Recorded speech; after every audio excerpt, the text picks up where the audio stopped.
If you've spent any time watching sci-fi movies, then you've probably seen humanity go head-to-head with aliens in some epic battles. But what if, for once, we weren't the heroes of the story? What if we were the ones shooting first and asking questions never? When a mysterious object crashes into Moscow, the military immediately assumes it's a threat. But one rebellious teenager is about to find out that not all aliens come in peace, and not all humans deserve to be saved. By the time this night is over, she'll have to decide whose side she's really on. Buckle up, because we're about to break down every explosive consequence of first contact and attraction.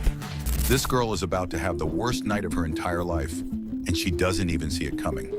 Julia, the daughter of a high-ranking Russian military officer, spends her school day talking about her late mother and how lonely she feels, even with her father around.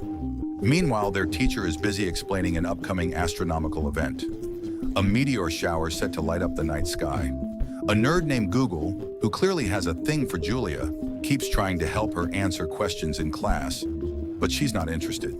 After school, Julia asks her father, Colonel Valentin Lebedev, for permission to watch the meteor shower, but he shuts her down, insisting it's not safe.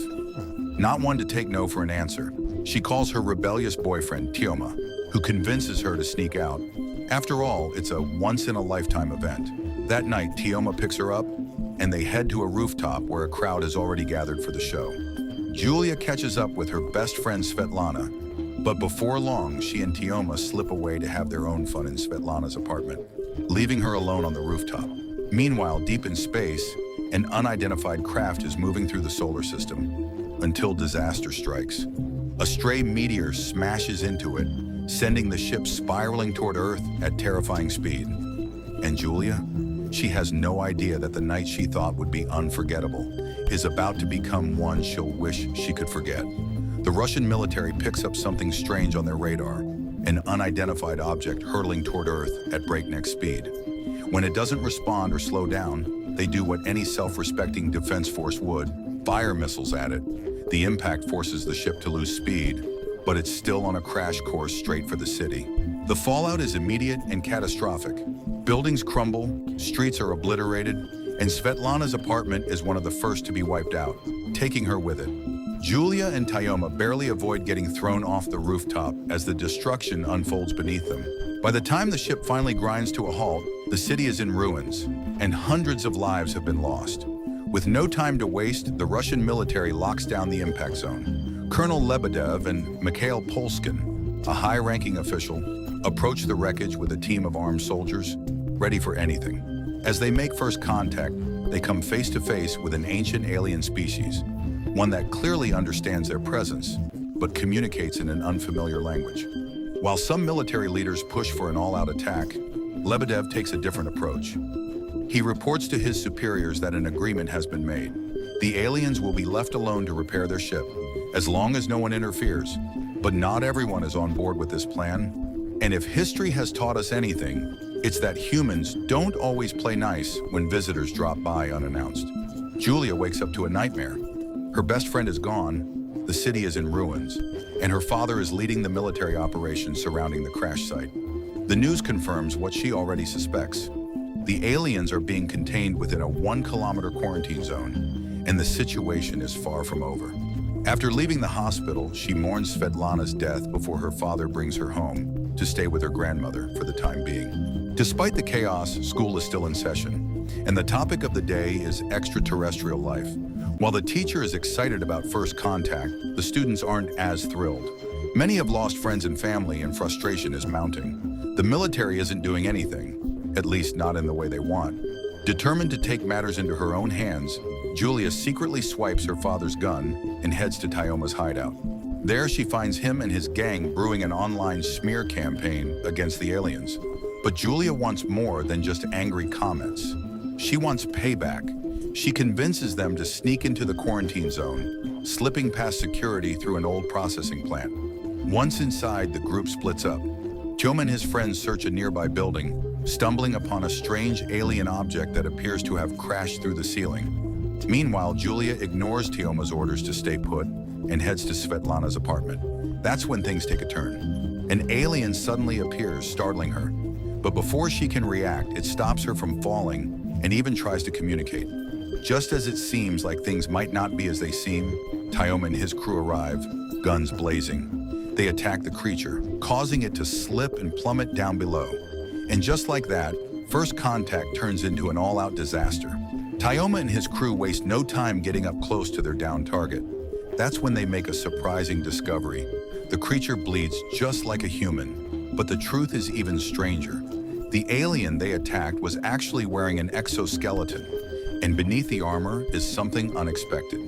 A being that looks almost exactly like them. Julia catches sight of the wounded alien but leaves him behind as the group makes off with the stolen armor and a mysterious alien device, all without raising suspicion. Later that night, sleep doesn't come easy for Julia. Unable to shake the feeling that she's made a mistake, she sneaks back into the quarantine zone. This time, she doesn't leave empty-handed. She rescues the alien and smuggles him out in her car. The next day, she turns to Google, the one classmate who actually has medical aspirations. She tells him she owes the alien his life and needs his help. After examining the creature, Google determines that his anatomy is eerily similar to a human's, but he's lost too much blood. The only solution? A transfusion. And as luck would have it, Julia is a perfect match. The gamble pays off. The alien regains consciousness. But before Julia can process what's happening, he grabs her wrist, transferring a strange metallic bracelet onto her. She doesn't think much of it at first, until she steps into the bath. The bracelet reacts, pulling water toward her and giving her the ability to control it. Meanwhile, the military has retrieved the stolen alien shield and begun testing it. Colonel Lebedev quickly realizes this isn't just a piece of advanced tech. It has the same water-manipulating properties. But the real shock comes from an unexpected source. A nearby fisherman stares in disbelief as an entire body of water vanishes without a trace. The scientists make a shocking discovery. The spaceship isn't just sitting there. It's actively repairing itself by drawing in water. In fact, 30% of its external damage has already been fixed. Meanwhile, the alien finally wakes up. And if waking up on a strange planet wasn't impressive enough, he somehow speaks Russian. He introduces himself as Hikon and says he's looking for something called the Shilk. Wasting no time, he gets dressed and heads out, only to be picked up by patrolling officers who take him to the station for questioning. Elsewhere, Tyoma and his crew are busy examining the exoskeleton they stole. Turns out it's a perfect fit for a human, and one of his friends accidentally activates it, sending the group into a panic. Tyoma decides it's best to turn the armor over to Colonel Lebedev, but the timing couldn't be worse. On their way, they get caught in the middle of a riot over water shortages. The situation spirals out of control, and in an ironic twist, Tyoma, who was only trying to calm things down, ends up getting arrested. Back at the station, Hikon's interrogation takes an odd turn when officers realize he has no fingerprints. Things only get messier when Julia arrives, determined to bail him out. Unfortunately, Tyoma's in the same room, and let's just say he's not thrilled to see her siding with the alien. Julia has a new plan: bring Hikon directly to her father. Along the way, Hikon reveals that without the Shilk, he has no way of returning home. But getting an audience with Colonel Lebedev isn't easy. Thinking on her feet, Julia fakes a pregnancy scare to force a meeting. It works. Her father sees her, but she's not just there to talk. While introducing Hikon, she secretly swipes his access card and hands it off before he kicks the alien out. Now armed with clearance, Hikon sneaks into the lab disguised as a scientist. He manages to retrieve the shield from the alien artifact, but his cover doesn't last long. The scientists quickly realize he's not Colonel Lebedev, and within moments, alarms start blaring through the facility. Hikon somehow finds his way back to Julia, and before things spiral further, Colonel Lebedev orders his men to take them home. Meanwhile, Tyoma is finally released, and he wastes no time rallying his friends for a full-blown revolt. They modify their car, stock up on Molotovs, and arm themselves with baseball bats. With everything set, he calls Julia, apologizing and begging her to join the movement. But she makes it clear, she's standing with Hikon, not him. Hikon needs to return the Shilk to the ship immediately, but with heavy military presence around the crash site, they have to wait until midnight to even attempt it. For now, Julia takes him home, where she introduces him to her sick dog. Without hesitation, Hikon brings the shield close to the animal, and just like that, the dog is miraculously cured, going from weak and frail to full of energy. Later, while they eat, Julia sees breaking news on TV.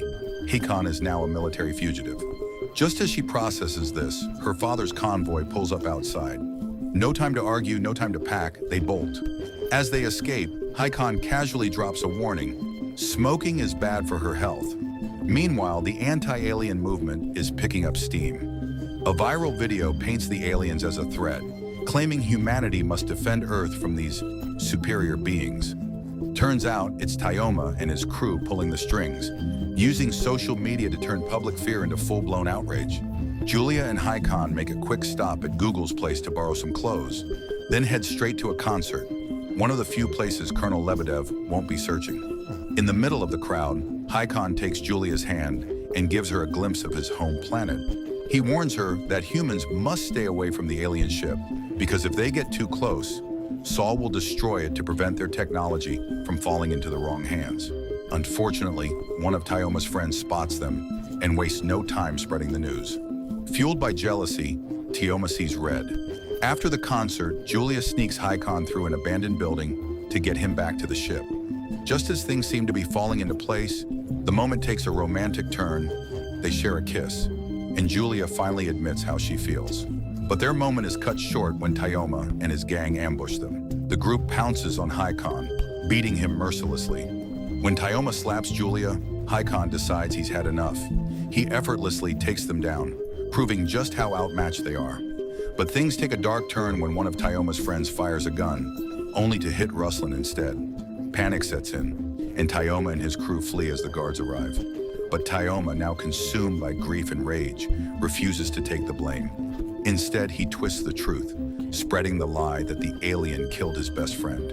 His fake news spreads like wildfire, igniting a mob fueled by anger and fear. With the city on edge, Tayoma steps up, delivering a fiery speech. He tells the crowd that the military isn't protecting them. They're siding with the invaders. If humanity wants to take back their planet, now is the time to act. The military holds their position, choosing defense over aggression. But Tayoma's mob is out for blood. Chaos erupts as they break through the barricade, determined to reach the spaceship. Armed with the stolen exoskeleton, Tayoma steps up, ready to turn the tide in his favor. Sensing the threat, the spaceship deploys its own defenders, aliens in advanced suits, immediately shifting the battlefield. Meanwhile, at the military base, Julia confronts her father, revealing that Hikon is not human. She refuses to back down, even threatening to take drastic action if he doesn't listen. To her, the real priority isn't war. It's getting Hikon back to his ship before it's too late. Wasting no time, she speeds toward the crash site with Hikon. But Tayoma, now wielding the alien suit, intercepts them. He slams into the car, knocking Julia unconscious, forcing Hikon into a fight he can't avoid. The battle is brutal, with Tayoma gaining the upper hand. Just when it seems like Hikon is finished, Julia regains consciousness and rams the exoskeleton with the car, severing its arm and ejecting Tayoma from the suit. Seeing his advantage slip away, Tayoma grabs a rifle and fires, ruthlessly gunning down Julia and Hikon. Colonel Lebedev, witnessing his daughter fall, immediately orders his men to arrest Tayoma. The situation shifts as the aliens and military finally find common ground, working together to save the injured. Inside the ship, Julia and Hikon are placed into a healing capsule. As Lebedev interacts with the ship's AI, Saul, he learns the truth. Earth is classified as a dangerously aggressive environment. Hikon, however, believes there's hope, choosing to observe humanity instead of fearing it. Saul acknowledges Julia's role in proving that humans are capable of change, crediting her love for Hikon as a sign of something greater. Moments later, Julia is revived, and the spaceship prepares for departure, releasing excess water as it ascends. In the final moments, Julia reflects on how a visitor from the stars believed in humanity's potential more than humans themselves. But while this story comes to an end, another mystery remains: the Lighthouse, a film filled with madness, mystery, and secrets buried within its fog. If you think you caught everything, think again. Click here to watch it.